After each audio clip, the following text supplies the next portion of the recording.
సింగరేణి గనుల పరిరక్షణ కోసం సిపిఎం బస్సు యాత్ర చేపట్టింది. పెద్దపల్లి జిల్లా గోదావరి కనికి చేరుకున్న బస్సు యాత్రలో సిపిఎం రాష్ట్ర కార్యవర్గ సభ్యులు వీరయ్య, రాష్ట్ర కమిటీ సభ్యులు భూపాల్తో పాటు ఆసయ్య పాల్గొన్నారు.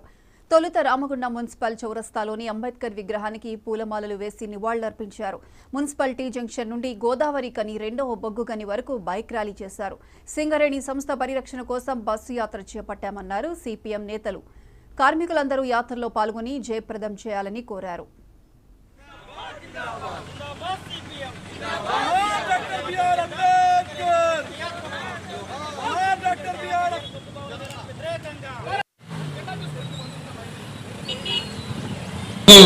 పెద్ద స్థాయిలో కార్మిక వర్గం ఆందోళన చెందుతా ఉంది.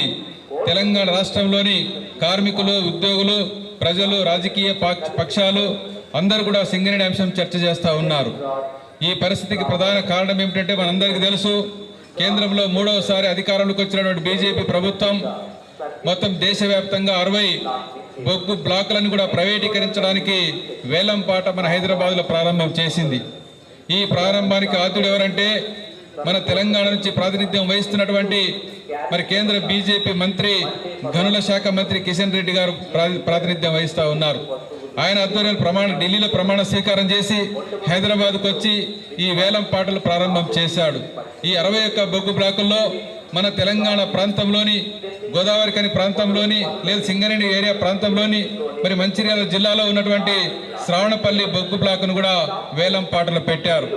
గతం నుంచి అడుగుతా ఉన్నారు, సింగరేణి సంస్థ అడుగుతా ఉన్నది, ఈ సింగరేణి సంస్థ బతికి బట్టగట్టాలంటే, ఈ భవిష్యత్తులో అభివృద్ధి కావాలంటే, ఈ ప్రాంత ప్రజలకు, నిరుద్యోగులకు ఉద్యోగాలు దొరకాలన్నా, కార్మికుల యొక్క ఉపాధి ఇంకా కొనసాగాలన్నా మాకు బ్లాకులు ఇవ్వండి అని చెప్పేసి కేంద్ర ప్రభుత్వాన్ని, రాష్ట్ర ప్రభుత్వాన్ని సింగరేణి సంస్థ కోరుతూనే ఉంది. పెద్ద స్థాయిలో కార్మిక వర్గం ఆందోళన చెందుతా ఉంది. తెలంగాణ రాష్ట్రంలోని కార్మికులు, ఉద్యోగులు, ప్రజలు, రాజకీయ పక్షాలు అందరూ కూడా సింగరేణి అంశం చర్చ చేస్తూ ఉన్నారు. ఈ పరిస్థితికి ప్రధాన కారణం ఏమిటంటే మనందరికీ తెలుసు, కేంద్రంలో